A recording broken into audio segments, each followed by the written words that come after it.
चलिए जल्दी से बता दीजिए, am I visible, is this digipad visible to everybody? Yes, ma'am. Okay. हमने Yes, ma'am. लास्ट क्लास में हमने क्या पढ़ा था? बेसिक डिफरेंस, पहले तो डाइजेशन और एक्सक्रीशन के एंड रिजल्ट, जो एंड प्रोडक्ट होता है उसके बीच का डिफरेंस हमने पढ़ा था। डाइजेशन का जो एंड रिजल्ट होता है दैट इज फीकल मैटर, ठीक है। सबसे कॉमन पार्ट जो बच्चों को प्रॉब्लम आती है, जो शायद वो रियलाइज ही नहीं कर पाते हैं, तो and excretion is basically urine, ठीक है। तो ये मेजर डिफरेंस आप लोगों को पता होना चाहिए। Digestion is taking place outside the cell, organs के अंदर होता है डाइजेशन का प्रोसेस। जो ऑर्गन्स हमने स्टमक डिस्कस किया, या स्मॉल इंटेस्टाइन बोला, या लार्ज इंटेस्टाइन बोला, ठीक है, दीज वर ऑर्गन्स। और जो एक्सक्रीशन होता है वो क्या होता है, एक्सक्रीशन में कौन पार्टिसिपेट करता है? जो हर एक सेल होता है, एवरी सेल के अंदर क्या होता है, मेटाबॉलिक एक्टिविटीज़ होती है। मेटाबॉलिक एक्टिविटीज़, इन मेटाबॉलिक एक्टिविटीज़ के कारण कुछ वेस्ट प्रोडक्ट बनते हैं। वेस्ट, वो वेस्ट क्या होता है, सबसे डेंजरस होता है उसके अंदर अमोनिया, ठीक है। आपको बताया था वाटर भी sometime it is a waste, अगर ज़्यादा है तो सॉल्ट भी समटाइम वेस्ट। सॉल्ट के अंदर जैसे हम बोलते हैं सोडियम आयन और क्लोराइड आयंस को अलग अलग बोलते हैं। तो ये आपके वेस्ट होते हैं, जो कि एक सेल में जो मेटाबॉलिक एक्टिविटीज़ हुई उसके कारण जो वेस्ट बना, उस वेस्ट को कौन बाहर निकालेगा आपकी बॉडी से, कौन प्योरीफाई करेगा? That is kidney. What is kidney? Kidney it is a filtration unit. वो किसको फिल्टर आउट करेगी? सेल के वेस्ट प्रोडक्ट को। सेल के वेस्ट प्रोडक्ट जो कि डायरेक्टली किसके अंदर है, आपके ब्लड के अंदर है। Is this clear to everybody? Blood के अंदर आपके सेल के वेस्ट प्रोडक्ट होते हैं। हर एक ह्यूमन बॉडी के अंदर, हेल्दी ह्यूमन बॉडी के अंदर 2 किडनीज होती हैं, जैसा कि मैंने आपको बताया था। और ये दोनों किडनीज आपके कहाँ प्रेजेंट होती है? जो आपका एब्डोमेन होता है, लोअर एब्डोमेन, उसके एंड में 2 किडनी स्टार्ट होती है, and they are present at the lower back of your body. That is the reason when you have any problem related to kidney, आपको कहाँ पे पेन होता है? लोअर बैक में पेन होता है, ठीक है। ये चीज़ हम डिस्कस कर चुके। उसके बाद मैंने आपको बताया था किडनी, अगर मैं किडनी का थोड़ा सा बड़ा शेप बनाऊं, ठीक है। किडनी में 2 ट्यूब्स की हम बात करते हैं, ठीक है। अब तो काफ़ी बच्चों को शायद ये याद भी हो चुका होगा। ये ऊपर वाली ट्यूब को बोलते हैं रेनल आर्टरी, ठीक है। Renal artery which contain oxygenated blood but impure blood, ठीक है। ये ब्लड ऑक्सीजनेटेड तो है बट ये इम्प्योर होता है। ऐसे तो ये जो आपकी किडनी होती है इसके भी 3 पार्ट होते हैं, मतलब वो आपके कोर्स में नहीं है, जस्ट पर नॉलेज बता रही हूँ कि सबसे एक्सटर्नल पार्ट को कॉर्टेक्स बोलते हैं, उसके अंदर वाले पार्ट को मेड्यूला बोलते हैं, और उसके भी जो अंदर पार्ट होता है उसको पेल्विक बोलते हैं। ऐसे 3 लेयर्स होती है इसकी अलग अलग, उसको पेल्विक बोलते हैं, ठीक है। पेल्विक, ठीक है। और ये वाला जो पार्ट होता है, ये जो कॉन्केव लाइक स्ट्रक्चर है जिसमें से 2 ट्यूब, एक ट्यूब का ब्लड एंटर कर रहा है, दूसरी ट्यूब से ब्लड बाहर निकल रहा है, इस कॉन्केव लाइक स्ट्रक्चर को हेलम बोलते हैं, ठीक है। Is this clear? Now renal, renal word आप कहीं भी देखें तो ये रेनल वर्ड किससे रिलेटेड होता है? किडनी, ठीक है। आपको ये बात भी मैंने बताई थी, whenever you see renal, renal term अगर आप किसी की समहाउ आपके हाथ में किसी की मेडिकल रिपोर्ट लग गई है and it is related to kidney and you find the word renal, तो समझ जाइएगा कि वो किडनी रिलेटेड रिपोर्ट है, ठीक है। रेनल आर्टरी के अंदर oxygenated blood containing impurities enter करता है, और यहाँ से निकलता रेनल वेन के थ्रू, रेनल वेन के थ्रू कौन सा ब्लड निकलता है?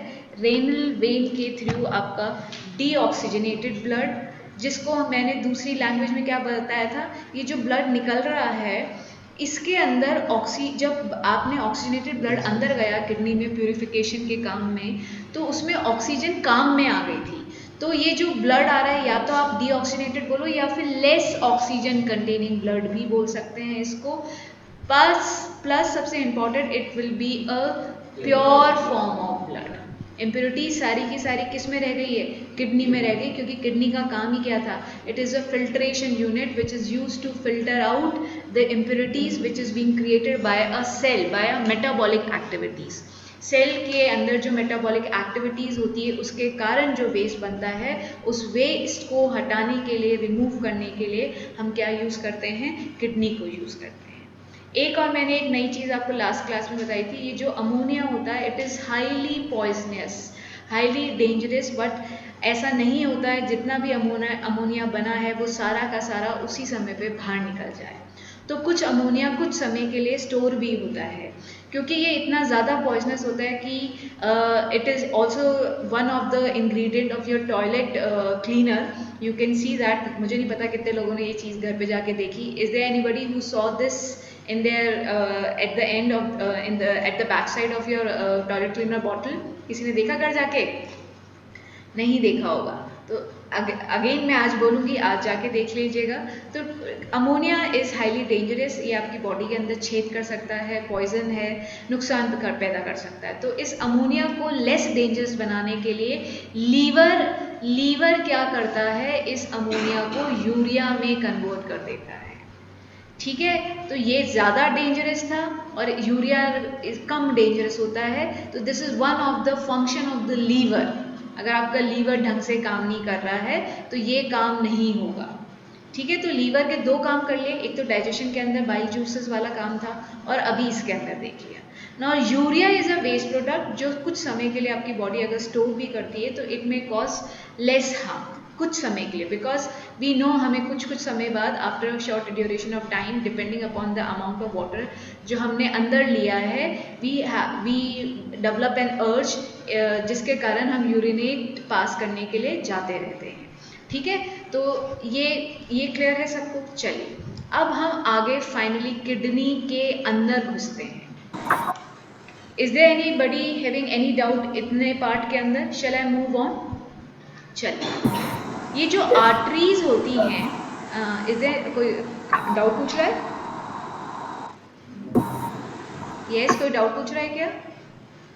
नहीं मैम, मैं यस मैम बोल रहा ओके था। ओके ठीक है, चलिए ओके चलिए हम आगे बढ़ते हैं।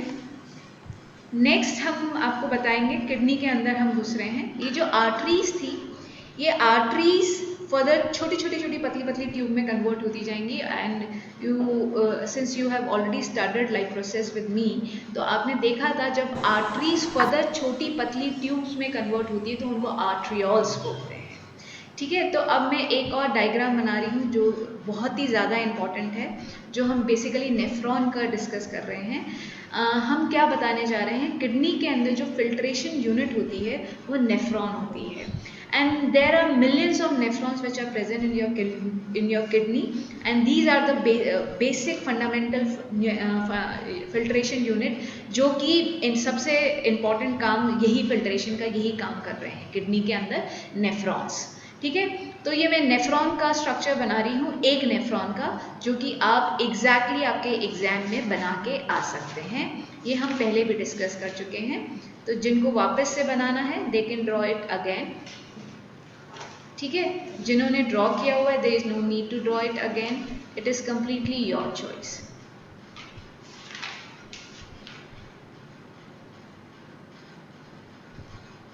पहले मैं एक बार बना रही हूँ इसको। ओके,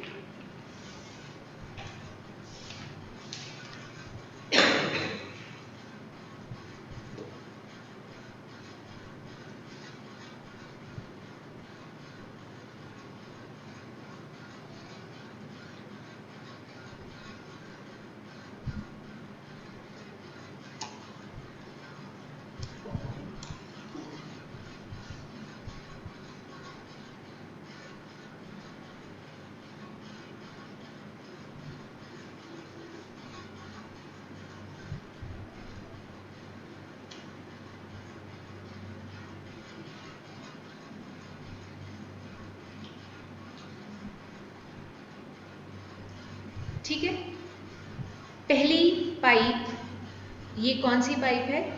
आपकी जो आर्टरीज थी, कौन सी वाली आर्टरीज? आर्टरीज क्या कैरी करती है? Oxygenated blood but impure blood, वो impure blood arteries further divide होती गई इनटू आर्ट्रियोल्स, और इन आर्ट्रियोल के थ्रू कौन सा ब्लड एंटर कर रहा है, इम्प्योर ब्लड, और ये आर्ट्रियोल जिनके थ्रू इम्प्योर ब्लड एंटर करता है उनको बोलते हैं एफेरेंट, एफेरेंट आर्ट्रियोल्स, आर्ट्रियोल्स, ठीक है।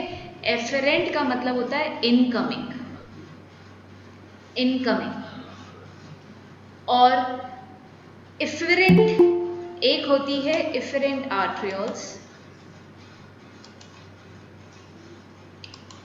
Next is efferent, efferent arterioles वो होती है जिनके थ्रू ब्लड जो कि प्योर हो चुका है वो निकल जाएगा, ठीक है। Efferent arterioles carry the blood जो कि आपका प्योर हो चुका है, इस ब्लड को हम आउट गोइंग भी बोलते हैं। इसके सारे पार्ट्स को हम डिटेल में डिस्कस करेंगे। अब ये जो ट्यूब के थ्रू आपका जो ब्लड एंटर कर रहा है, ये ट्यूब फर्दर पतली पतली पतली होती जाती हैं और दे फॉर्म अ जिगजैग कॉइल्ड लाइक स्ट्रक्चर, ठीक है। इस तरीके से कॉइल्ड लाइक स्ट्रक्चर बनाते हैं। इस कॉइल्ड लाइक स्ट्रक्चर के नाम, ठीक है, glomerulus, this is called glomerulus. एक एक पार्ट को हम काफ़ी डिटेल में लेंगे। पहले तो इस डायग्राम के अंदर जो जो आपको लेबलिंग याद होनी चाहिए वो याद करते जाइए। अभी तक हमने आर्ट्रियोल्स जो कि इम्प्योर ब्लड को लेकर एंटर कर रही है उनको एफरेंट बोला, दैट इज इनकमिंग ब्लड, और एफरेंट जो कि लेके जा रही है दैट इज आउटगोइंग ब्लड, ठीक है। ये ग्लोमेरुल जो आर्ट्रियोल्स हैं जब ये एंटर करती है इस कप लाइक स्ट्रक्चर में जिसका नाम होता है Bowman capsule. बोमेन was the name of scientist जिसके ऑनर में हमने इसको नाम दिया है बोमेन कैप्सूल, ठीक है। बोमेन्स कैप्सूल के अंदर हमने क्या बोला कि ये जो आर्ट्रियोल्स हैं they form a coil like structure, एक गुच्छेदार स्ट्रक्चर बना देते हैं। Blood vessels in n number of blood vessels, ये in n numbers of blood vessel जो कि कॉइल लाइक शेप में अपने आप को अरेंज कर रखा है उसको बोलते हैं ग्लोमेरुलस। और ये ग्लोमेरुलस एक कप शेप स्ट्रक्चर के अंदर प्रेजेंट होता है, उस कप शेप स्ट्रक्चर को बोलते हैं बोमेन कैप्सूल, ठीक है। नाउ अगेन आप फर्दर मूव करते हैं तो ये कर्व्स ट्यूब देख रहे हैं, you can see they have curve, और ये कर्व ट्यूब्स किसके पास में है, बोमेन कैप्सूल के पास होती है, नज़दीक होती हैं, इसलिए इनको बोलते हैं प्रॉक्सिमल। प्रॉक्सी का मतलब होता है नज़दीक, प्रॉक्सी का मतलब होता है नज़दीक, प्रॉक्सिमल कॉन्व्यूलेटेड, कॉन्व्यूलेटेड की स्पेलिंग कॉन्वोल्यूटेड ट्यूब्यूल्स, ठीक है, जिसकी शॉर्ट फॉर्म क्या है PCV, ठीक है। ये शॉर्ट फॉर्म भी काफ़ी यूज में होती है। तो these are called proximal convoluted tubules. Proximal का मतलब कॉन्वोल्यूटेड होता है नहीं, वो DCT होता है, इट इज स्टिल कॉन्वोल्यूटेड। क्या है वो स्पेलिंग क्या लिखी हुई है डायग्राम में देखो, नहीं कॉन्वोल्यूटेड ही होता है, हाँ कॉन्वोल्यूटेड ही होता है, ओके। प्रॉक्सिमल कॉन्वोल्यूटेड ट्यूब्यूल्स, ठीक है। और प्रॉक्सिमल क्यों बोलते हैं इनको, बिकॉज ये they are close to your Bowman capsule. उसके बाद ये जो यू शेप लूप, ये जैसे आपकी जो हेयर पिन्स होती हैं, if you have seen this type of hair pin, जो जूड़ा पिन होती है उस वो इस ये यू शेप लूप पिन के कारण ये एक लूप होता है, इस लूप को बोलते हैं Henle's loop. Again this Henle loop, ये कहाँ से नाम आया, again one of the scientist जिन्होंने हेनल्स लूप के बारे में हमको बताया था उनके ऑनर में हमने इसको नाम दिया है। Now this is DCT, distil. Distil, distil क्यों बोल रहे हैं, क्योंकि ये अब दूर हो गई है, डिस्टेंस पे है, किससे, आपकी कप शेप स्ट्रक्चर से। तो डिस्टिल कॉन्वोल्यूटेड ट्यूब्यूल्स, आप DCT भी इनको बोलते हैं। And this is finally a collecting duct. Collecting duct वो जो कि इम्प्योर वेस्ट मटेरियल जो बना है, पेनिसिलिन है, ड्रग्स हैं, आयंस है, वाटर है, उसको ये कलेक्ट करती है, ठीक है। अब इस पूरे स्ट्रक्चर को हम ढंग से पढ़ेंगे एक एक पार्ट को। इसके अंदर आपको पार्ट याद क्या करने हैं, लेबलिंग के देख लीजिए, 1 2 3, दिस इज 4 5 6 7 8। तो दे आर 8 लेबल्स जो आपको याद करने हैं। एफरेंट आर्ट्रियोल्स इनकमिंग ब्लड, कौन सा ब्लड? Oxygenated rich blood but with containing huge number of impurities. ये finally it will coil itself into blood vessels and that coil like structure is called glomerulus. This glomerulus is present in a cup like structure that is called Bowman capsule. This Bowman capsule will further develop into a curved, convoluted का मतलब होता है curve, C-U-R-V-E, क्योंकि ये tube curve shape में होती है, that is the reason they have got the meaning convoluted. Tubules tubes तो है ही, और प्रॉक्सिमेशन का प्रॉक्सिमल का मतलब है ये किसके पास में है? आपके कप लाइक स्ट्रक्चर के पास में होती है. उसके बाद कॉन्वोल्यूटेड ट्यूब्यूल से एक लूप निकल रहा है, उस लूप को हम बोलते हैं हेनिल्स लूप, और उसके बाद फिर से आपकी कॉन्वोल्यूटेड ट्यूब्यूल्स आइए, बट ये कॉन्वोल्यूटेड ट्यूब्यूल्स आपके बोमैन कैप्सूल से दूर है, that is the reason they are called distal convoluted tubules. और फाइनली आपका ब्लड जो कि drugs, ions, water, waste material से बना हुआ है, वो कलेक्ट होगा कलेक्टिंग डक्ट के अंदर. ये तो हमने इनके पार्ट्स के बारे में बात करी. अब हम डिटेल में डिस्कस करते हैं होता क्या है. तो चलिए वी विल स्टार्ट.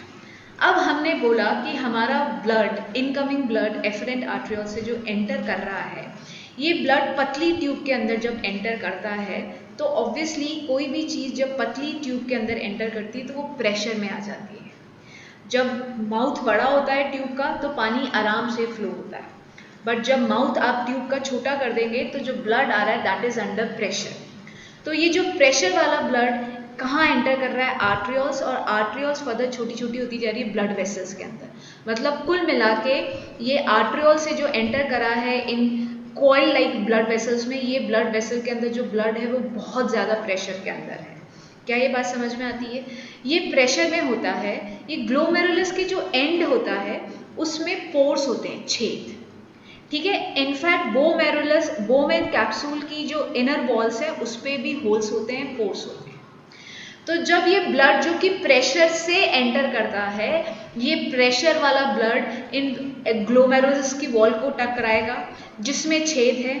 उस छेद में से सिर्फ और सिर्फ इम्प्योरिटीज निकल जाएगी. जैसे कि इमेजिन करिए आपकी सीव, आपकी छलनी, जब आप चाय पत्ती को छानते हैं, जब आप सीव को यूज़ करते हो, ओनली व्हाट विल हैपन, जो उसमें से निकल पाएगा, उसमें से मतलब छोटे छोटे जो कंटेंट होगा, छोटा कंटेंट फ्लूइड तो निकल जाता है, जो भी थोड़ा बड़ा साइज का होता है तो वो निकल नहीं पाता है.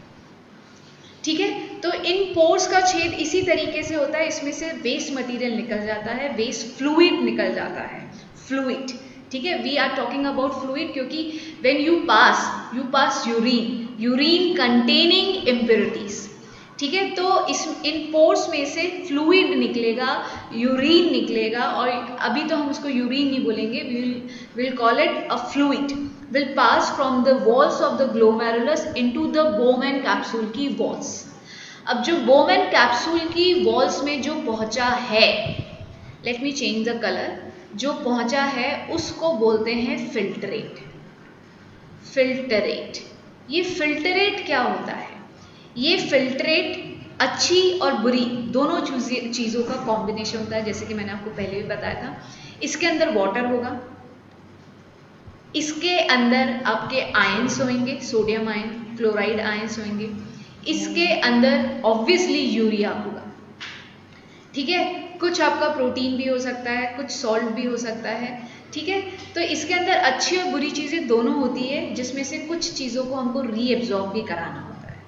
तो बोमैन कैप्सूल के अंदर सिर्फ और सिर्फ फिल्ट्रेशन का काम हो रहा है, सिर्फ छलनी का काम करता है. तो अगर आपसे कोई पूछे what is the purpose of Bowman capsule, its purpose is for ultra filtration. It act like an ultra filtration unit. तो अगर आप लिखना चाहें आपके आंसर को इफेक्टिव बनाने के लिए या चीज़ों को याद रखने के लिए, बोमैन कैप्सूल की अगर हम बात करें तो ये बोमैन कैप्सूल के अंदर क्या काम होता है? अल्ट्रा फिल्ट्रेशन का काम होता है. Ultra filtration. और ये क्या बना देगा? इसके अंदर क्या पहुंचेगा? फिल्ट्रेट. और वो फिल्ट्रेट के अंदर क्या क्या है? आपका वाटर भी है, इनफैक्ट मैं ग्लूकोज लिखना भूल गई हूँ, आपका ग्लूकोज भी होता है. ठीक है. सोडियम आयंस भी होते हैं, क्लोराइड आयंस भी होते हैं, आपके सॉल्ट भी होता है, प्लस यूरिया तो होगा ही होगा. ठीक है, ये सारी चीज़ें फिल्टर आउट हो गई, जिसमें से कुछ चीज़ों जैसे कि ग्लूकोज को हमको वापस भी देना होता है। अब हम चलते हैं ये फिल्ट्रेट को लेके कहाँ पे, proximal convoluted tubule. Proximal convoluted tubule वो ट्यूब्यूल है जहाँ पे पहली बार फिर अल्ट्रा फिल्ट्रेशन तो हो गया है, अब एब्जॉर्प्शन रीएब्जॉर्प्शन का काम चालू होगा। तो ये क्या करता है, यहाँ पे रीएब्जॉर्प्शन भी होगा, सेलेक्टिव रीएब्जॉर्प्शन होगा, प्लस सेलेक्टिव रीएब्जॉर्प्शन 65 to 70% का सेलेक्टिव रीएब्जॉर्प्शन, सेलेक्टिव रीएब्जॉर्प्शन यहाँ पे स्टार्ट हो जाएगा। सेलेक्टिव रीएब्जॉर्प्शन का मतलब क्या है कि अगर पानी वो वेस्ट नहीं है, वो आपकी बॉडी को चाहिए, तो वो रीएब्जॉर्ब हो जाएगा। ग्लूकोज अगर आपकी बॉडी के अंदर वेस्ट नहीं है तो वो रीएब्जॉर्ब हो जाएगा। इनफैक्ट सॉल्ट, अगर सॉल्ट फिलहाल वेस्ट नहीं है, sometime if you take more food then the body required then it become waste material, तो वो सॉल्ट को बाहर निकालना पड़ता है। बट सॉल्ट इज रिक्वायर्ड, हमारा दिमाग ढंग से काम करता रहे उसके लिए हमको सॉल्ट चाहिए रहता है। अगर सॉल्ट की कमी हो जाती है तो सीधे आपके दिमाग का कोऑर्डिनेशन और हाथ पैरों का कोऑर्डिनेशन नहीं बैठ पाता, आपको समझ सूझ नहीं पड़ती है। ठीक है, तो किसी को समझ सूझ नहीं पड़ रही है तो उसको हम कहते हैं कि भैया थोड़ा सा इसको पहले सॉल्ट दे दो। ठीक है, डिजीनेस होने पे शुगर देते हैं, लो एनर्जी होने पे शुगर देते हैं, बट जब मेंटल लेवल, जब ऐसा लगता है कोई इंसान बहकी सी बातें कर रहे हैं तो उसके सॉल्ट की कमी हो गई है। ठीक है, तो सॉल्ट और शुगर जब डिजीनेस हो रही है, एनर्जी लेवल डाउन जा रहा है, तो आप शुगर कंटेंट देंगे। ठीक है, तो ये काफ़ी लोगों के घर में जब बड़े लोग होते हैं तो उनको ट्रीट करते करते उनके घर के लोगों को पता लग जाता है कि अभी इनकी बॉडी में सॉल्ट की कमी हो रही है या शुगर की। इनफैक्ट उनको डॉक्टर्स को बुलाने की भी ज़रूरत नहीं पड़ती है, because they are so familiar with the symptoms. वो इतने यूज टू हो चुके हैं कि इनको क्या सिम्टम, अभी किस चीज़ का क्या कमी हो रही होगी, because they have multi they are suffering from multi disease. तो उनकी बॉडी में दे आर डायबिटिक ऑल्सो, उनको कुछ क्लॉटिंग होती रहती है, काफ़ी सारी अगर मल्टी डिजीजेज होती हैं तो ऑब्वियसली उनका जो डाइट होता है वो बहुत ही बैलेंस्ड होता है। तो कभी कभार आप उनको नमक थोड़ा सा कम देते हैं, कभी उनको नमक ज़्यादा देते हैं, कभी चीनी देते हैं, कभी चीनी नहीं देते हैं, डिपेंडिंग कि उनका बॉडी कैसा है, कैसे बिहेव कर रहा है। तो आई थिंक आपने कहाँ तक लिख लिया है, अभी तक आपने क्या देखा है। हमने कॉन्वोल्यूटेड ट्यूब्यूल्स पे गए थे। कॉन्वोल्यूटेड ट्यूब्यूल्स के मैंने आपको क्या बताया, सेलेक्टिव रीएब्जॉर्प्शन होगा। सेलेक्टिव रीएब्जॉर्प्शन के लिए जो आपकी कॉन्वोल्यूटेड ट्यूब्यूल्स हैं उनकी बॉडी पे क्या होते हैं, माइक्रोविलाई होते हैं। And what is the purpose of microvilli? Villi का वही काम है जो कि स्मॉल इंटेस्टाइन में था, to increase the surface area for reabsorption. ठीक है, क्या काम है, to increase the surface area for reabsorption. तो ये 65 to 75% रीएब्जॉर्प्शन आपका ऑलमोस्ट इधर हो चुका होता है, और जो वेस्ट होता है आगे बढ़ेगा। वो वेस्ट क्या है, कुछ वाटर, सोडियम आयन वेस्ट होता है अगर ज़्यादा क्वांटिटी में, क्लोराइड, यूरिया। अब हम चलते हैं हेनेल्स लूप की तरफ जाते हैं। जब हम हेनेल्स लूप की तरफ जाते हैं तो इसमें मैक्सिमम रीएब्जॉर्प्शन सिर्फ और सिर्फ वाटर का होता है। तो ये 80 to 85% इधर रीएब्जॉर्प्शन हो जाएगा, बट ये मेन क्या रीएब्जॉर्ब करता है, सिर्फ और सिर्फ वाटर को रीएब्जॉर्ब करता है। सो हेनेल्स लूप के अंदर वाटर रीएब्जॉर्प्शन होगा। और तीसरा आपका आता है डिस्टिल कॉन्वोल्यूटेड ट्यूब्यूल, जो कि आपका बचा हुआ वाटर थोड़ा बहुत अगर रीएब्जॉर्ब करना है या फिर क्लोराइड आयन कुछ और एब्जॉर्ब करना है तो वो एब्जॉर्ब हो जाएगा, अदरवाइज सारी अच्छी चीज़ें ऑलरेडी एब्जॉर्ब हो चुकी हैं। ठीक है, अब जो आपकी आखिरी चीज़ है कलेक्टिंग डक्ट में आपके फाइनली क्या पहुंचेगा, कलेक्टिंग डक्ट में आपके कुछ ड्रग्स पॉइजनस ड्रग्स जो आपकी बॉडी ने क्रिएट किया है। पेनिसिलिन भी बोलते हैं इसको, पेनिसिलिन अगर आपने सुना हो, अगर याद करने की इच्छा हो तो करना, नहीं तो नहीं, और यूरिया तो है ही। तो ये कलेक्टिंग डक्ट क्या करेगी, जो भी पॉइजनस वेस्ट आपकी बॉडी ने अभी तक प्रोड्यूस किया है due to the metabolic activities of the cell, उन सब को कलेक्टिंग डक्ट अब कलेक्ट कर लेगी और जो कि रीएब्जॉर्प्शन का काम था वो तो हमारा खत्म हो चुका है। सो nephron is a filtration unit, and nephron is a unit where filtration and reabsorption will take place, and there are millions of nephrons which are present in a kidney. Kidney के अंदर नेफ्रॉन होता है और nephron के अंदर filtration और reabsorption का काम होता है। किडनी के 8 मेन लेवल्स हैं, जिसमें से हमने बात करी एफरेंट आर्ट्रियोल्स, जो कि इनकमिंग ब्लड जो आ रहा है, ये जो ब्लड आता है ये पतली पतली ट्यूब आर्ट्रियोल्स क्या हैं, आर्टरीज का पतली ट्यूब को हम आर्ट्रियोल्स बोलते हैं, और आर्ट्रियोल्स फर्दर ग्लोमेरुलस के अंदर जाके और पतली ब्लड वेसल्स में कन्वर्ट हो जाती हैं। तो जब ये ब्लड जो पतली पतली ट्यूब में से जाता जा रहा है तो क्या होता है, ब्लड अंडर प्रेशर आ जाता है। तो मैं एक एग्जाम्पल लेके समझाती हूँ। आपने सुना होगा लोगों को high blood pressure. High blood pressure का मतलब पता है क्या, हाई ब्लड प्रेशर क्यों होता है? आपको बताते हैं, ठीक है, अभी समझ में आ जाएगा, समझिए, ठीक है। जो जिन लोगों को हाई ब्लड प्रेशर रहता है ना, उनको डॉक्टर क्या कहता है कि भैया कोलेस्ट्रॉल का लेवल बढ़ रहा है, थोड़ा सा कोलेस्ट्रॉल, घी कम खाओ, ऑयली प्रोडक्ट कम खाओ। ये आपकी एक नॉर्मल ट्यूब है, ठीक है, बहुत बढ़िया एग्जाम्पल से समझा रही हूँ, समझो। ये आपकी एक नॉर्मल ट्यूब है जिसमें से ब्लड जाता है, बहुत आराम से जाता है, ठीक है। अब अगर आपका कोलेस्ट्रॉल लेवल बढ़ गया है तो बेसिकली कोलेस्ट्रॉल लेवल बढ़ने से होता क्या है, जो आपकी ट्यूब्स हैं इनमें कोलेस्ट्रॉल जमा हो जाता है, ठीक है, ये कोलेस्ट्रॉल हो गया जमा। अब जो ब्लड आ रहा है वो तो सेम ही फ्लो में था, उसको थोड़ा पता था कि रास्ता आगे से जाम मिलेगा। तो क्या होगा, जब ये ब्लड इस ट्यूब पे एंटर करेगा तो ये प्रेशर के अंदर आ जाएगा, क्योंकि उसको पूरा रास्ता नहीं मिल रहा है, पीछे से धक्का मिलेगा। तो ये प्रेशर किस पे लगाएगा, ये हार्ट के पंपिंग, हार्ट जो पंप करेगा ना तो वो अंडर प्रेशर हो जाएगा। This is high blood pressure, ठीक है। अब आपने बाईपास सर्जरी सुनी है? बाईपास के अंदर क्या होता है, बाईपास के अंदर, आज ज़्यादा ही बायो आ गई है मुझको, ठीक है। बाईपास के अंदर बेसिकली क्या होता है, ये यहाँ जो आपकी ट्यूब है जिसमें कोलेस्ट्रॉल का जमा हो गया है और ब्लड फ्लो ये एक्चुअली कईयों की बंद ही हो जाती है, तो उधर एक मैकेनिकल मतलब मैन मेड ट्यूब लगा देते हैं और उसको फर्दर ज्वाइन कर देते हैं, ठीक है। ये इसको छोड़ दो, ये ठीक है, ये क्या हुआ, एक रास्ता इधर था बट ये रास्ता जाम हो गया था, तो आपने क्या चूज किया, बाईपास, ठीक है। So this is bypass surgery. जो बाईपास एक्चुअल में रोड का बाईपास होता है ना, कि भैया बाईपास होके निकल जाना, अगर आपको शहर का भीड़ भाड़ को क्रॉस नहीं करना है तो बाईपास होके निकल जाओ, तो this is actually bypass surgery की, क्योंकि जो आपके सामने का रास्ता था वो ब्लॉक हो गया, तो डॉक्टर ने क्या किया, अपनी एक ट्यूब डाल दी, तो ब्लड को दूसरा रास्ता मिल गया, बाईपास होके निकला, that is called bypass surgery, ठीक है। तो फिर से हम अपनी किस में आते हैं, हम क्या डिस्कस कर रहे थे, let me connect to the content which I was explaining. क्या कंटेंट था मुझे बताओ, मैं तो भूल ही गई, क्या बता रही थी मैं?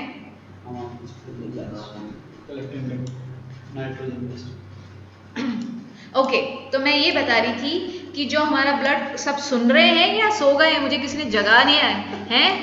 यस, किसी ने बताया ही नहीं कि मैं क्या, मैं अटकी पड़ी हूँ, तो मुझे बताने का था ना कि मैम आप क्या बता रहे थे। ओके, वैसे तो मैंने रिकॉल कर लिया है कि जो आर्ट्रियोल से जो हमारा ब्लड फाइनली ग्लोमेरुलस के अंदर एंटर कर रहा था, वो प्रेशर में क्यों आया, पतली ट्यूब में, क्योंकि जितनी जितनी ट्यूब पतली होती गई ब्लड का फ्लो तो उसी स्पीड से था, तो अब वो ब्लड अंदर प्रेशर हो जाएगा। तो वो प्रेशर किस पे लगाता है, एक तो ग्लोमेरुलस की वॉल पे लगाता है, जिसमें क्या होते हैं, पोर्स होते हैं, उन पोर से फ्लूइड निकलता है, वो फ्लूइड के अंदर ग्लूकोज भी है जो कि अच्छी चीज़ है, वाटर भी है, यूरिया भी है, सोडियम आयंस भी है, क्लोराइड आयंस भी है। और इस ग्लोमेरुलस की वॉल के बाद यहाँ पे किसकी वॉल होती है, बोमैन कैप्सूल, जिसमें भी छेद होते हैं, और वो सारा उस छेद में क्या पास कर जाता है, फिल्ट्रेट। वो फिल्ट्रेट को हम, that filtrate contain water, glucose, sodium, chloride, urea, ठीक है। सो दिस फिल्ट्रेट कंटेन अच्छी चीज़ है बुरी चीज़, दैट इज द रीज़न ये बोमैन कैप्सूल के अंदर पहला क्या हुआ है, फिल्टर का काम हुआ है, that it is and it is name as ultra filtration unit. अब आगे अल्ट्रा फिल्ट्रेशन यूनिट के बाद आपका ब्लड प्रॉक्सिमल कॉन्वोल्यूटेड ट्यूब्यूल में एंटर करेगा, जो कि सेलेक्टिव रीएब्जॉर्प्शन का काम करेगी, मतलब वो सेलेक्ट करेगी कि क्या चीज़ एब्जॉर्ब करनी है। तो वो एब्जॉर्ब कर लेगी, वाटर को एब्जॉर्ब कर लेगी, ग्लूकोज को एब्जॉर्ब कर लेगी, ठीक है। कुछ आयंस अगर उसको वापस लेने होंगे तो उनको एब्जॉर्ब कर लेगी। 65 to 70% रीएब्जॉर्प्शन का काम इधर हो जाता है। फिर कॉन्वोल्यूटेड ट्यूब्यूल के बाद आपका हेनल्स लूप आता है, जिसके अंदर सिर्फ और सिर्फ पानी का रीएब्जॉर्प्शन होता है। फिर फाइनली जो डिस्टल कॉन्वोल्यूटेड ट्यूब्यूल होते हैं उसके अंदर बचा हुआ थोड़ा बहुत पानी और एक आध जो आयंस अगर फिर से रीएब्जॉर्ब करना है तो वो हो जाएगा।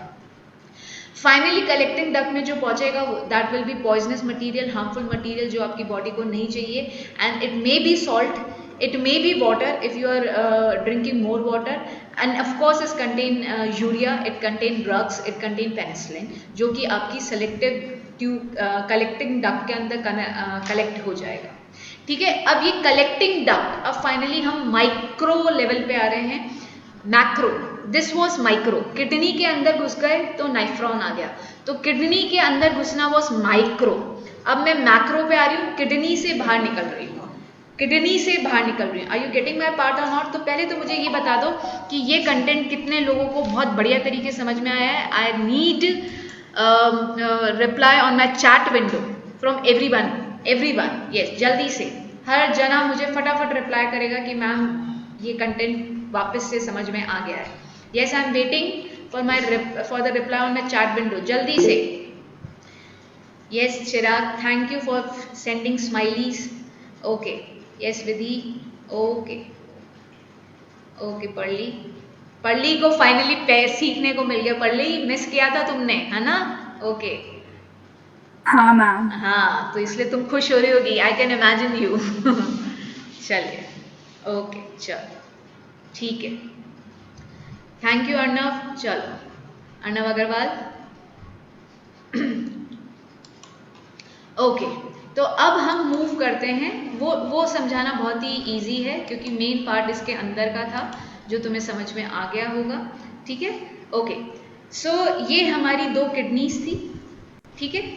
इन किडनी से अब जो ब्लड निकल रहा है कलेक्टिंग डक्ट से होके ये किस में जा रहा है, यूरेटर्स में, ठीक है, यूरेटर। और यूरेटर्स किससे कनेक्टेड होती है, यूरिनरी ब्लैडर से कनेक्टेड होती है। दो यूरेटर्स होती है क्योंकि दो किडनी, तो दो किडनी से दो ट्यूब बाहर निकलेंगी, ये यूरेटर है। और यहाँ पे क्या होता है आपका यूरिनरी ब्लैडर। ये यूरिनरी ब्लैडर क्या होता है, इसके अंदर आपका यूरिन कलेक्ट होता है, it will keep on collecting. Collect होने के बाद व्हेन यू हैव एन अर्ज कि आपका ब्लैडर और ब्लड को होल्ड नहीं कर सकता है, तो ये आपको सिग्नल आपका दिमाग देता है, ठीक है। You will get this signal. आपने देखा होगा कई बार बड़े लोग या बहुत छोटे बच्चों को समझ में नहीं आता है कि उनको urine, they will pass out and they will not, उनको पता ही लगा कि कब यूरिन हो गया, बिकॉज उनका जो मोटर नर्व्स होते हैं जो ब्रेन और इन सबको जो कनेक्ट करते हैं वो इतने डेवलप नहीं होते हैं, वो टाइम के साथ डेवलप होते हैं। बड़े लोगों के तो चले जाते हैं और छोटे बच्चों के कह के डेवलप हो जाते हैं, ठीक है। तो यूरिनरी ब्लैडर में जब अर्ज होता है कि now your bladder can not hold more urine, तो then you will pass it with the help of a tube again called urethra. अब यूरेथ्रा के अंदर तुमको ये चीज़ बतानी है, इसके अंदर भी स्पिंस्टर मसल होती है, ठीक है। इसके अंदर से जो यूरिन पास होता है उसमें भी क्या होती है, स्पिंस्टर मसल्स होती है, मतलब कॉन्ट्रैक्शन रिलैक्सेशन धीरे धीरे होके और यूरेथ्रा के through urine will pass out. Is this clear to everybody that this is a macro level description, क्योंकि इसमें हम organs के बारे में बात कर रहे हैं और उससे पहले हमने माइक्रो डिस्क्रिप्शन देखा था। किडनी के अंदर हमने किसको देखा था, किडनी के अंदर हमने नेफ्रॉन्स को देखा था, ठीक है। So is this clear to everybody? ये आता है समझ में? जल्दी से बताएंगे मुझे। ओके तो फाइनली मुझसे डिमांड की गई थी कि मैम मुझे ट्रांसपोर्टेशन इन प्लांट्स बता दीजिए, तो मैं ये जो रिवीजन वाला पार्ट है उसके अंदर मैं वही पार्ट लेने में ज़्यादा इंटरेस्टेड थी कि अगर कोई मुझे बता दे कि मुझे रिवाइज क्या पार्ट ज़्यादा करवाना है। तो अब मैं दो मिनट में ट्रांसपोर्टेशन इन प्लांट स्टार्ट करूंगी जाइलम और फ्लोएम वाला, because it was been asked by me with, तो मैं इसलिए बताऊंगी, ठीक है। हम स्कूल लाइफ में इसकी नोट्स देते हैं, बहुत इजी होती है। तो यार मैंने हमारा तो बायोलॉजी कुछ भी बात नहीं, कुछ भी बोलते हैं। मतलब इसका क्या मतलब है? थोड़ा ज़्यादा ही जो पढ़े लिखे टीचर, मैंने तुमको बोला, मैंने तुमको ये चीज़ बहुत पहले बता दी थी कि बायो में यूजुअली जो 9th-10th का टीचर होता है वो 9th-10th का नहीं होता है, वो BSc MSc ग्रेजुएट होता है, तो ऑब्वियसली दे नो मोर। और हमारे जो 9th-10th में जो चीज़ है that is you know just starting ABCD, तो वो कंट्रोल नहीं कर पाते अपने आप को, ठीक है। तो इट इज़ क्वाइट कॉमन, ये तो मैं तुम्हें हर लेक्चर में बोलती हूँ, ठीक है।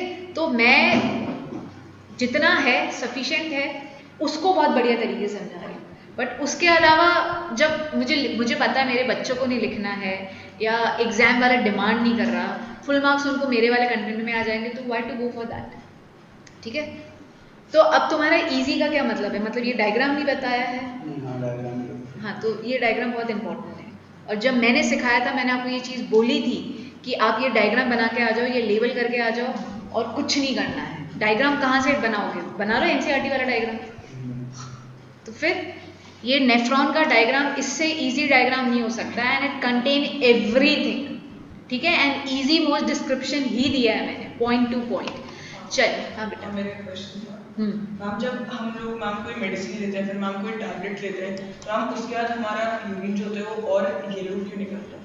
उसके अंदर केमिकल के कारण होता है। जो आपने जो भी मेडिसिन लिया है उस मेडिसिन के अंदर जो केमिकल्स होते हैं वो केमिकल आपकी बॉडी में जाके रिएक्ट करता है, तो it you know that when ever any chemical reaction is taking place, उससे क्या होता है, colour change one of the property होती है, दैट इज द रीजन, ठीक है। चल ओके, तो हम स्टार्ट करते हैं जाइलम और फ्लोएम से डिस्कस करना स्टार्ट करेंगे। जाइलम और फ्लोएम मोस्टली मैं इसके बाद अगर मुझे डिमांड नहीं आएगी तो मेरा खुद का पर्सनल है, मैं न्यूमेरिकल लेना चाह रही थी इलेक्ट्रिसिटी के, ठीक है। फ्लोएम बताते हैं आपको। हमारी बॉडी, अगर हम प्लांट के बारे में बात करें तो plant is a multi cellular organism जिसके अंदर बहुत डिफरेंट तरह के सेल्स होते हैं, और दो टिश्यूज़ होते हैं, जाइलम टिश्यू और फ्लोएम टिश्यू, जिनको कॉम्प्लेक्स टिश्यूज़ बोलते हैं।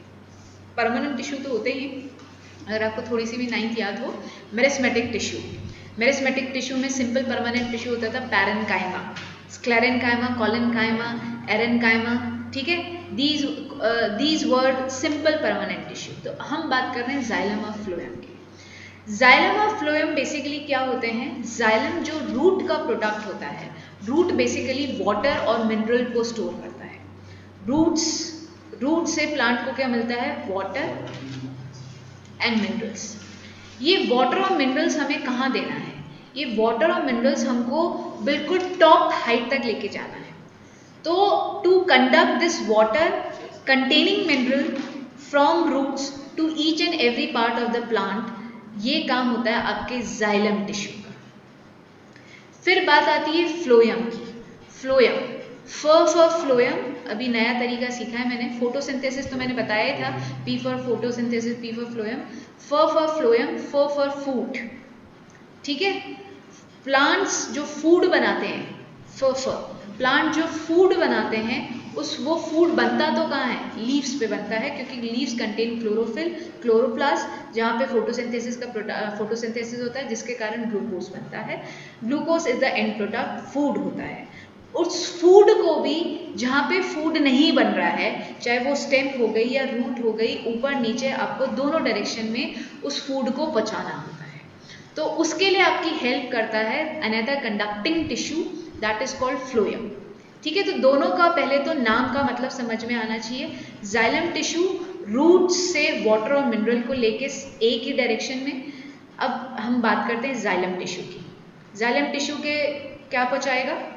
जाइलम टिश्यू पहुँचाएगा रूट से वाटर और मिनरल को। जाइलम टिश्यू का जो फ्लो होता है वो यूनी डायरेक्शनल होता है। यूनी डायरेक्शनल का मतलब ये होता है इन वन डायरेक्शन, रूट से सीधे पानी सिर्फ ऊपर ही जाएगा कंटेनिंग मिनरल। और फ्लोएम का जो प्रोडक्ट होता है, फ्लोएम में जो फूड का जो फ्लो हो रहा है वो कैसा होता है, बाय डायरेक्शनल होता है।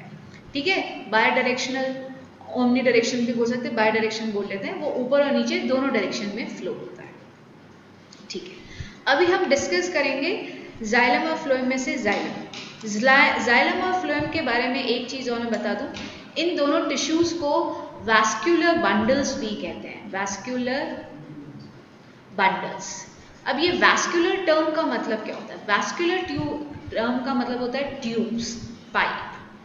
ठीक है, ट्यूब्स, पाइप, इनका जो स्ट्रक्चर होता है वो ट्यूब के जैसा होता है, पाइप के जैसा होता है। दैट इज द रीजन ये जो बायो में इस ट्यूब को, पाइप को हम वैस्कुलर बोलते हैं। वैस्कुलर बंडल्स जो नाम आया है because of their structure, that is a tubular structure. ठीक है, अब हम फाइनली मूव करते हैं, छोटी छोटी चीज़ें आप लिखते जाइएगा मैं। ठीक है, वैसे तो हर दिन मैं आपको रिकॉर्डिंग भेज रही हूँ, I am doing my work very well, so let's see, it will now depend on you कि आप लोग इस चीज़ का कैसे फ़ायदा उठाते हैं। यू वॉन्ट बिलीव, मुझे मेरे 12th के स्टूडेंट्स ने इनफैक्ट बताया था कि जहाँ पे वो ट्यूशन लेते हैं कि एक ट्यूशन में सिर्फ टीचर, अलग अलग जगह के बच्चे हैं, तो एक ट्यूशन में सिर्फ और सिर्फ उनकी क्लासेस हो रही है, आज तक 3.5-4 महीने हो गए, नो सिंगल टेस्ट।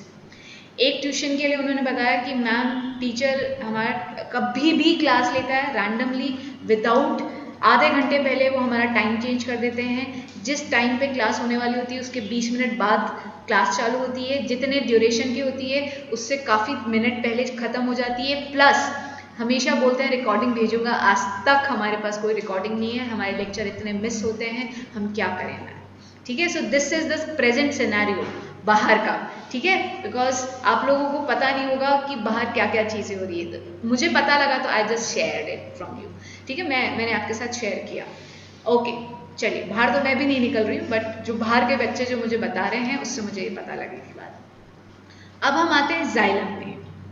जाइलम की अगर मैं बात करूं तो मैं, ये देखिएगा, डायग्राम देखिएगा, ये ट्यूब्स होती हैं, ये long tubes and these tubes with no break. ठीक है, लॉन्ग कंटिन्यूस कंडक्टिंग ट्यूब्यूल्स भी बोलते हैं इनको।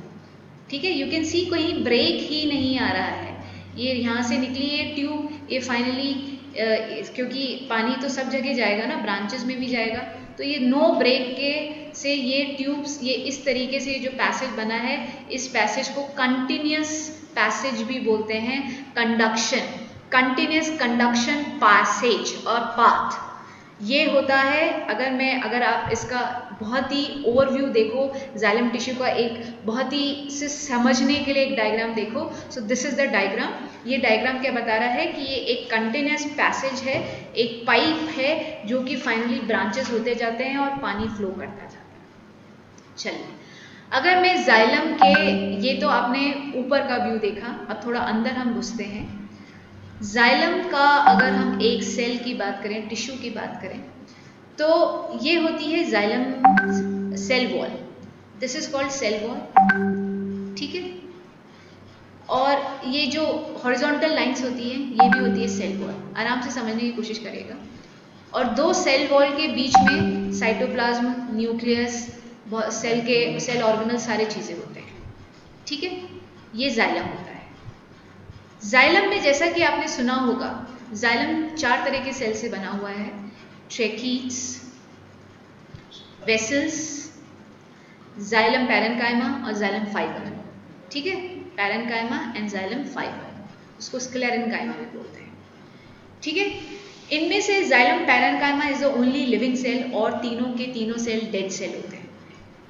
This and this are dead cell, fibre, vessel and tracheid are dead cell. तो फाइनली होता क्या है, जो अभी मैंने आपको जाइलम का डायग्राम बनाया है, बेसिकली ये डायग्राम कुछ समय बाद इसमें से ये जो हॉरिजॉन्टल सेल वॉल है ये खत्म हो जाएगी, जो न्यूक्लियस है, जो प्रोटोप्लाज्म है, साइटोप्लाज्म के अंदर सेल ऑर्गेनल्स है, सब खत्म हो जाएगा, और सिर्फ ये आपका जाइलम टिश्यू रह जाएगा। Now this is your xylem tissue with no cell organelles, with no horizontal cell wall, खाली कर दिया, खोखला कर दिया है। We do not required, why? Because tracheid vessel fibre सब तो मरे पड़े हैं, उनको न्यूक्लियस और इन सबको देके करना क्या है? तो ये आपने एक हॉलो स्ट्रक्चर बना दिया है जिसके अंदर क्या होगा, वाटर फ्लो कर सकता है, ठीक है, वाटर फ्लोस। इस ट्यूब के अंदर, इस जाइलम टिश्यू के अंदर जो वाटर फ्लो करता है उसको हम पैसिव फ्लो बोलते हैं, ठीक है। This is a new term, अगर आप सुन रहे होंगे। एक्टिव फ्लो मैंने आपको फ्लोएम में सिखाया था, लेट्स सी वो भी हम रिवाइज करेंगे। पैसिव फ्लो, पैसिव फ्लो का मतलब ये होता है कि जब वाटर फ्लो करता है तो ये सेल अपनी कोई एनर्जी, खुद की एनर्जी यूज नहीं करता है, ठीक है। तो एक अलग ही तरह का फोर्स होता है, वो फोर्स जो कि अभी हम डिस्कस करने जा रहे हैं, that is suction. Suction produce होता है। तो ज़रा हम सक्शन की बात करते हैं, सक्शन कहाँ प्रोड्यूस होता है। Let me draw a leaf. Again इस लीफ का मैं एक माइक्रो डायग्राम बनाना चाह रही हूँ, ठीक है। ये मेरी लीफ है और ये जो मैंने बनाया है this is open stomata, open stomata, ठीक है। और मेरा जाइलम तो हर जगह पड़ा है, ये मेरी उसकी ट्यूब है जाइलम की, और ये इसके अंदर वाटर मॉलिक्यूल्स हैं और ये वाटर मॉलिक्यूल्स। जब मेरे स्टोमेटा ओपन होता है उस केस में there is loss of water in the form of water vapour in the presence of sunlight. Heat जब होती है, जब सन होता है, सन की प्रेजेंस में वाटर, स्टोमेटाज ओपन होंगे तो वाटर लॉस होगा। ये इधर के वाटर मॉलिक्यूल्स जब उड़ जाएंगे तो वो पीछे वाले वाटर मॉलिक्यूल्स को जगह मिलेगी, they will push in the forward direction. जब ये उड़ जाएंगे तो नेक्स्ट वाटर मॉलिक्यूल्स आएंगे। तो इस तरीके से this is same like a suction of a cold drink through a straw, ठीक है। जैसे कि आप स्ट्रॉ की हेल्प से कोई जूस या ड्रिंक को पीते हैं, दिस, और वो क्या करता है, एयर को आप सक करते हो तो सक्शन प्रोड्यूस हो जाता है, जिसके कारण आपकी कोल्ड ड्रिंक का कंटेंट, आपके जूस का कंटेंट स्ट्रॉ के अंदर फिल हो जाता है। तो दिस इज से एग्जैक्टली लाइक दैट कि जब वाटर लॉस होता है in the form of water vapour, तो वो क्या कर रहा है, प्रोड्यूस कर देगा, it will produce a suction. Due to this suction the water which is present in the root or that will be forced to move upward। तो ये सक्शन प्रोड्यूस हो गया है और इसके कारण, ये सक्शन फोर्स के कारण आपका पानी ऊपर मूव करता है। This type of water movement और इस तरह से जो वाटर मूव करके ऊपर जाता है इसको हम ट्रांसपिरेशन भी बोलते हैं। बेसिकली ट्रांसपिरेशन जो हमने पढ़ा, it is a loss of water in form of water vapour. Transpiration produce suction, transpiration के कारण सक्शन प्रोड्यूस होता है और सक्शन के कारण वाटर रूट से ऊपर की तरफ मूव करता है। क्या ये बात सब बच्चों को समझ में आती है?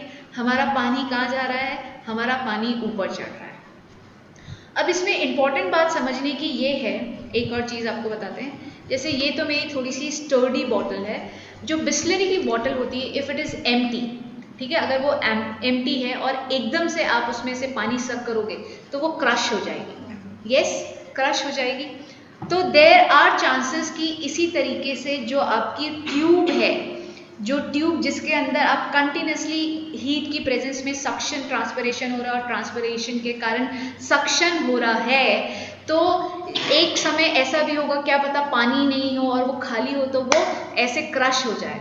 तो we do not want that. तो दैट इज द रीजन जो इसकी सेल वॉल होती है, जो इसकी सेल वॉल होती है, it is thick cell wall. Thick होने के कारण, जैसे कि मेरी फिलहाल इस बॉटल की थिक है तो मैं इसको प्रेस भी करूंगी तो कुछ भी नहीं हो रहा है। रीजन बीइंग इसकी वॉल्स थिक है, ये हार्ड प्लास्टिक से बनी है। बिस्लरी बॉटल का जो प्लास्टिक होता है वो यूज एंड थ्रो होता है, तो it is quite thin plastic.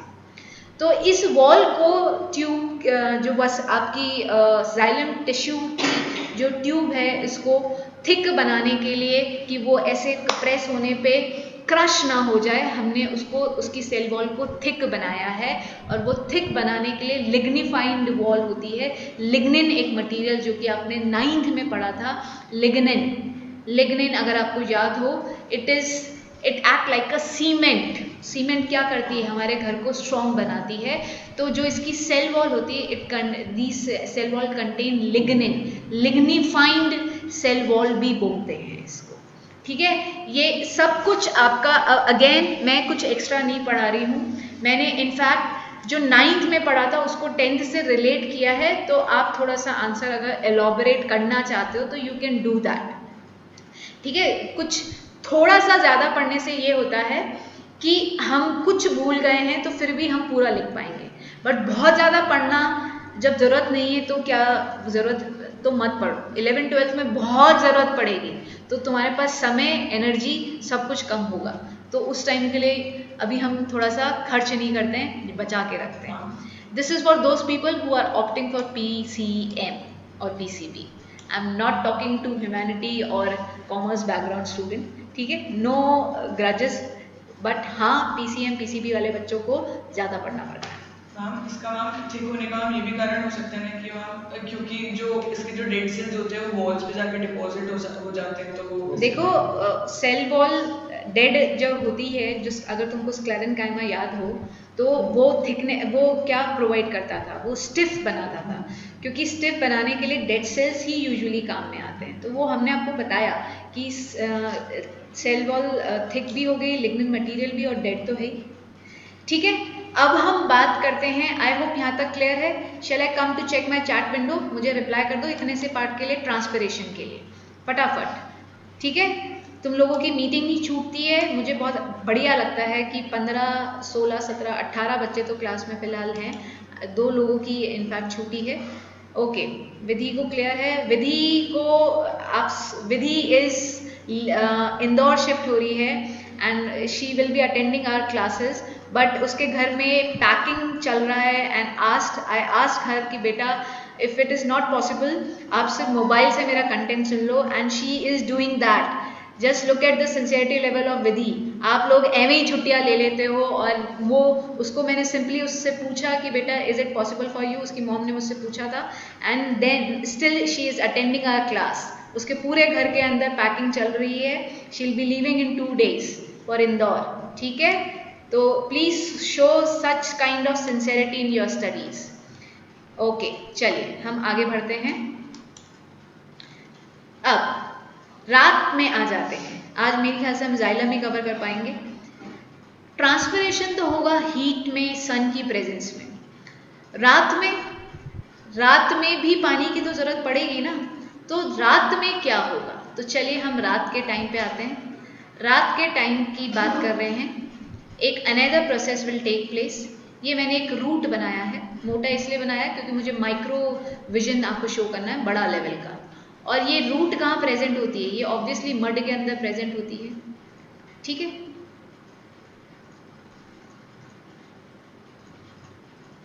Okay, mud के अंदर मुझे आयन का कंटेंट ज़्यादा रखना है, ऑल्दो मैं कम रख पाई हूँ, मतलब मैंने रूट के अंदर मुझे कम करना है। इधर more ion concentration, more ion concentration,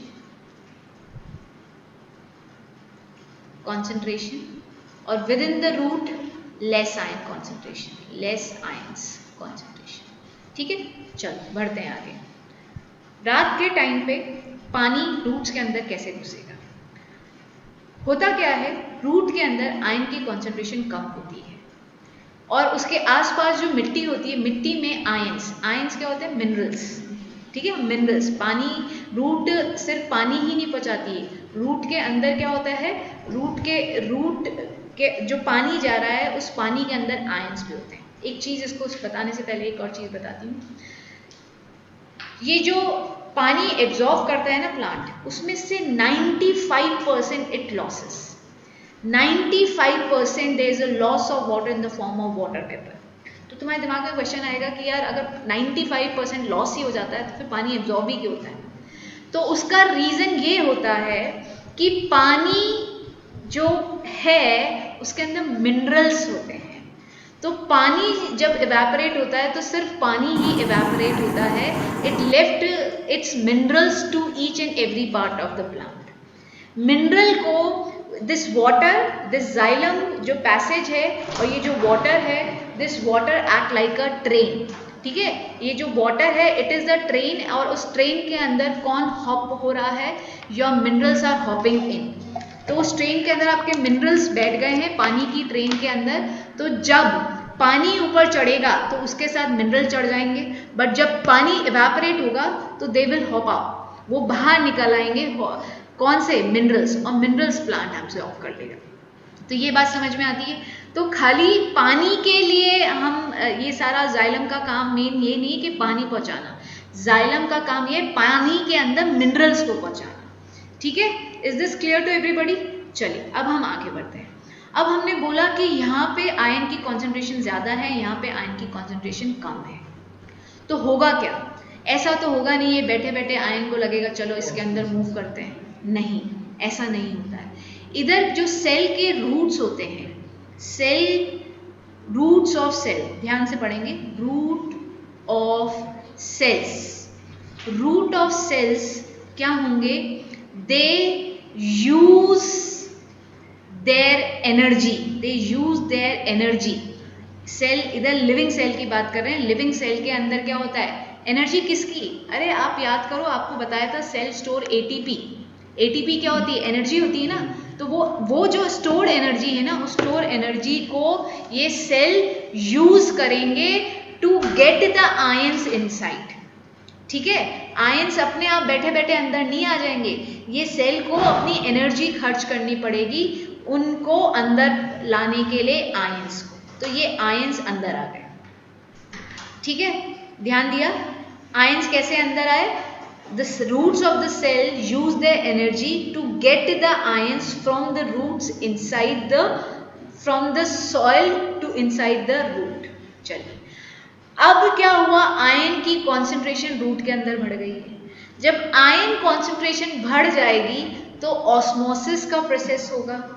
Now the water which is present more inside the soil will move from soil into the root to dilute the concentration। क्योंकि आयन की कॉन्सेंट्रेशन बढ़ गई है तो उसकी कॉन्सेंट्रेशन को कम करने के लिए क्या मूव करेगा, आपका पानी मूव करेगा रूट के अंदर। यही तो करना था। अब ये पानी हम अगर खींच अंदर डालते ही जाएंगे तो वो पानी ऑब्वियसली ऊपर भी जाएगा, ऊपर भी जाएगा। तो इस तरीके से वन अनदर वे, एक तो ट्रांसपिरेशन हो गया जिसके कारण पानी ऊपर जा सकता है, and another method due to which the water from the soil it can move inside the roots is through osmosis. और ऑस्मोसिस से पहले प्लांट क्या कर रहे हैं, they are using their energy to get the ions from the soil inside it.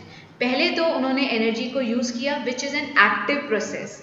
Now this is an active process. Did you get the meaning of active process? Active process वो होता है जिसके अंदर आप अपनी एनर्जी खर्च करते हो। अरे बहुत सिंपल सा एग्जांपल, आपको एक्सरसाइज करने को बोलते हैं, आपको क्या बोलते हैं कि यार एक्टिव रहा करो। एक्टिव रहने का क्या मतलब है, फटाफट ये काम किया, वो काम किया, ये काम किया, तो उसके अंदर आप क्या करते हो, you are continuously spending your energy when you are moving here and there for some productive work. तो मतलब you will be called as an active person. तो एक्टिव पर्सन क्या करता है, अपनी स्टोर्ड एनर्जी को यूज करता है। बस एक्टिव प्रोसेस वही है। एक्टिव प्रोसेस के अंदर सेल अपनी एटीपी की एनर्जी को यूज करके आयंस को सॉइल से अपने अंदर घुसा देते हैं। अब सॉइल की कॉन्सेंट्रेशन जब बहुत ज़्यादा हो जाती है तो उसको कम करने के लिए ऑस्मोसिस पिक्चर में आएगा। ऑस्मोसिस के कारण water will move from less concentration will move from less high concentration zone to less concentration।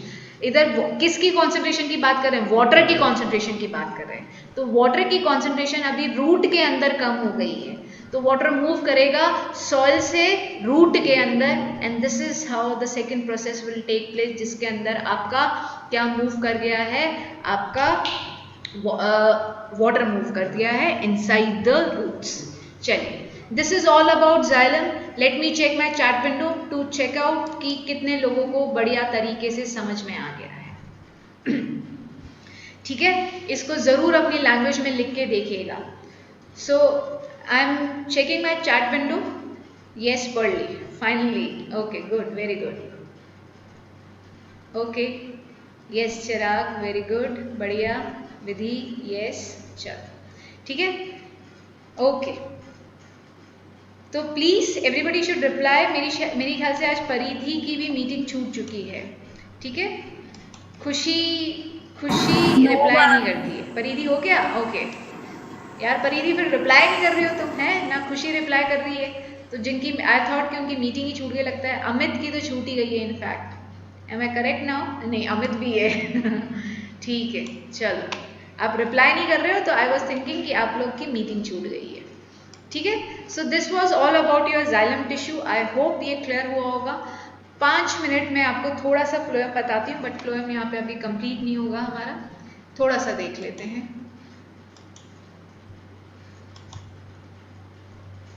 बड़ी क्यों नहीं हो रही है?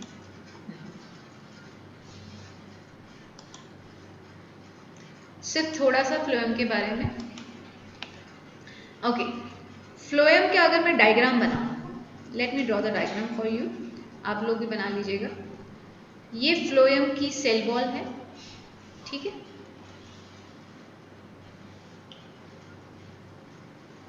और इसमें हॉरिजॉन्टल सेल वॉल भी प्रेजेंट होती है।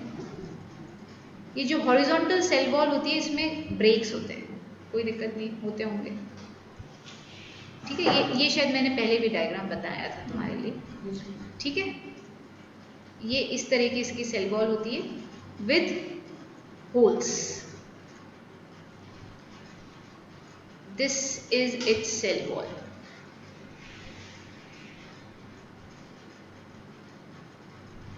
इसके अंदर न्यूक्लियस सब होता है, सेल ऑर्गेनल्स होते हैं। इनफैक्ट सारे सेल लिविंग होते हैं एक को छोड़ के, ठीक है। दैट इज क्या होगा, वही फाइबर, फ्लोएम फाइबर, ठीक है। ओके, ये आपका एक जाइलम फ्लोएम टिश्यू है। फ्लोएम टिश्यू के बाजू में ही हमें एक जाइलम टिश्यू भी रखना पड़ेगा। आई डोंट नो कितने लोगों को ये चीज़ याद है या नहीं, मैंने पिछली बार जब समझाया था तो मैंने रखा था, ठीक है। अब आ जाइए, ये वो सेल जहाँ पे फोटोसिंथेसिस का प्रोसेस हुआ था। अगर इस सेल में फोटोसिंथेसिस का प्रोसेस हुआ था तो इसके पास बेटा जी खूब सारा खाना बढ़ा पड़ा है। This is my glucose ATP packets, this is full of ATP packets, ठीक है। And this is my another cell, ये मेरा वो सेल है जिसमें खाने की जरूरत है, ठीक है। होता क्या है, होगा क्या, फिर से ध्यान देंगे, डायग्राम के साथ शो कर रही हूं। ये आपका जाइलम टिश्यू है। जाइलम टिश्यू की बेसिकली सीव ट्यूब होती है और विद इसके पास में ही बाजू में इसके साथ हमेशा इसका भाई होता है, इसका बेस्ट फ्रेंड होता है। भाइयों से तो लड़ाई हो जाती है, will talk about best friend only, ठीक है। So that is companion cell. Companion क्या होता है, जो कभी भी आपका साथ नहीं छोड़ता है। तो कंपेनियन सेल इसके साथ ही लगे होते हैं, ट्यूब लाइक स्ट्रक्चर होते हैं। मतलब पहला जो सेल का ये ग्लूकोज है ना, ये डायरेक्टली सीव ट्यूब के अंदर एंटर नहीं करता है, पहले कंपेनियन के अंदर जाता है, कंपेनियन के बाद सीव ट्यूब के अंदर जाता है, ठीक है। एक्स्ट्रा नॉलेज, या आई विल नॉट से extra knowledge, I will say content से रिलेटेड नॉलेज है, ठीक है। कंपेनियन सेल, अब हम आ जाते हैं हमारे जो ये ग्लूकोज है जिसको हमें ट्यूब के अंदर, पहले तो जाइलम के अंदर पहुंचाना है। फिर से अब बैठे बिठाए तो अपने आप तो मूव करेगा नहीं, तो it is an active process. क्योंकि आपको पता है फ्लोएम के सेल लिविंग सेल होते हैं, they have energy, they have ATP packets, तो they utilise their energy to get this sucrose glucose get inside, घुस गई, ठीक है। इस स्टेप को बोलते हैं, ये स्टेप वाइज याद करना, लोडिंग, ठीक है। जो ये जो एरो बनाया है, दिस एरो रिप्रेजेंट लोडिंग। यहाँ पे क्या हो रही है, लोडिंग हो रही है। दिस एरो रिप्रेजेंट लोडिंग, ठीक है, लोडिंग हो गई। अब क्या होगा, अब आपको पता है लोडिंग हो गई है ग्लूकोज की, सुक्रोज की, बट ये अपने आप तो अब नीचे जाएगा नहीं, तो नीचे मूव कराने के लिए आपको पानी चाहिए जो इसको धक्का दे या इसको साथ लेके जब पानी पानी से भरते जाओ, ठीक है। आयंस में भी तो यही किया था हमने, सॉल्ट के अंदर जो मिनरल्स जब रूट से सॉइल से रूट में घुसे थे तो ऑस्मोसिस कराना पड़ा था। तो भैया ये बाजू में हमने किसको रखा हुआ है, ये बाजू में हमने पानी का सोर्स रखा हुआ है हमारा जाइलम। तो now second step osmosis will take place. ये अगर ये इस तरीके से स्टोरी वाइज याद कर लोगे ना ये 5 स्टेप, तो तुम अपनी लैंग्वेज में भी लिख पाओगे। अब ऑस्मोसिस होगा, ऑस्मोसिस से क्या होगा, ऑस्मोसिस के कारण इसके अंदर पानी भरेगा, पानी भरेगा तो भैया ये हमने सेल वॉल के अंदर पहले ही छेद कर दिए थे, तो इन छेदों से पानी और आपके ग्लूकोज सुक्रोज नीचे मूव करना चालू करेंगे। तो ये जो मूवमेंट है नीचे की तरफ इसको बोलते हैं बल्क फ्लो। तीसरा पॉइंट ऐसे याद कर लेना, क्या पता अगली बार मैं ही नहीं सिखाऊं ऐसे, ठीक है। बल्क फ्लो, तो अब हमारा बल्क फ्लो मतलब पानी विद सुक्रोज ग्लूकोज नीचे मूव कर रहा है। नीचे मूव करने के बाद अब क्या होगा, अब यहाँ पे कॉन्सेंट्रेशन ज्यादा है, फिर से अब रीलोडिंग होगी। रीलोडिंग नहीं बोलेंगे, क्या बोलेंगे, unloading, unloading, we will call it unloading. Unloading मतलब क्या, यहाँ पे ग्लूकोज भरा पड़ा है और यहाँ पे ग्लूकोज की कमी है, तो अब क्या करो, इसको वापस देना स्टार्ट कर दो। यहाँ से यहाँ गया, इस प्रोसेस को बोलते हैं अनलोडिंग, ठीक है। ये unloading again it is an active process, unloading होगी किसकी, ग्लूकोज सुक्रोज की। ये अनलोडिंग होते होते क्या होगा, यहाँ पे ग्लूकोज खत्म हो जाएगा बट पानी रह गया है, ठीक है। आपका पानी तो रह ही गया ना, तो ये पानी फिर से दिस पानी ये फिर से क्या होगी, यहाँ ये पानी यहाँ जाएगा, यहाँ मतलब कहाँ, ऑस्मोसिस से फिर से जाइलम को दे दोगे, ऑस्मोसिस से। तो 5th स्टेप फिर से क्या है, osmosis. 5th step is your osmosis, ठीक है। तो ये स्टेप्स याद कर लो, मजे से याद हो जाएगी सारी चीजें, ठीक है। Learn this step,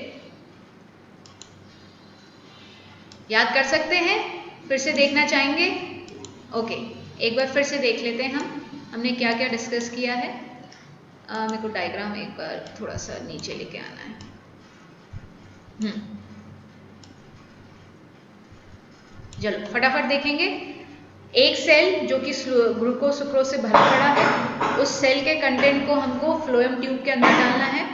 phloem tube में डालने के लिए हमको एक्टिव प्रोसेस होता है, सेल अपनी एनर्जी को यूज़ करेगा, उस एनर्जी के कारण ये जो ग्लूकोज होंगे रेड कलर के मॉलिक्यूल्स, ये आपके जाइलम टिश्यू के अंदर एंटर कर जाएंगे। इस जाइलम टिश्यू के अंदर एंटर करने के बाद ये अपने आप मूव नहीं कर सकते हैं, जाइलम फ्लोएम टिश्यू के अंदर मूव करने के बाद they can not move by themself, so xylem tissue से हम पानी उधार मांगेंगे due to the process called osmosis. ये पानी अंदर आएगा, पानी के साथ पानी और ग्लूकोज पे प्रेशर लगेगा, उस प्रेशर के कारण सेल वॉल में ऑलरेडी छेद थे, तो ये पानी और आपके मॉलिक्यूल्स नीचे मूव करना चालू करेंगे। जब ये नीचे मूव कर जाएंगे तो फिर से क्या होगा, एक एक्टिव प्रोसेस होगा, रीलोडिंग का काम होगा। जहाँ पे ग्लूकोज की कमी थी वहाँ पे आप ग्लूकोज के मटेरियल फिर से देने लग जाएंगे। ग्लूकोज के मटेरियल देने के बाद फिर से यहाँ पे सिर्फ और सिर्फ फ्लोएम टिश्यू के अंदर पानी रह गया, ये पानी को हम फिर से जाइलम टिश्यू को दे देंगे, again using a process called osmosis. तो देखो मैंने फ्लोएम भी पूरा पढ़ा दिया, तो जल्दी से बता दो ये फ्लोएम आ गया क्या समझ में, आप लोगों ने डायग्राम बना लिया क्या, ठीक है, जल्दी से। हाँ जी, is this clear to everybody? काफ़ी लोगों की मीटिंग छूट चुकी है, तो आई होप ये सबको क्लियर हो गया होगा। कल हम हाँ कल मैं अपनी शीट के क्वेश्चन डिस्कस कराऊंगी। अच्छा, चैट विंडो पे जल्दी से मुझे अपनी प्रेफरेंस बताएंगे for the next chapter of maths, ठीक है। चैट विंडो पे let me know the preference for the next chapter, कौन सा नेक्स्ट चैप्टर आप चाहते हैं कि मैं स्टार्ट करूं। पर्ली बोल रही statistic, yes I am asking with more, Vidhi is triangle, okay triangle, okay similarity of triangles,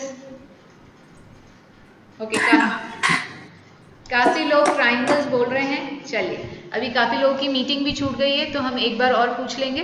कल का टाइम 2:10 रहेगा। Amit please do not miss the lecture. हम अब कल मिलते हैं एवरीबडी। चलिए बाय। आई होप आपको आज का लेक्चर अच्छा लगा होगा, समझ में आया होगा। हाँ वेदांत बोलो बेटू। Okay thank you ma'am. Okay बेटू, ओके चलिए बाय।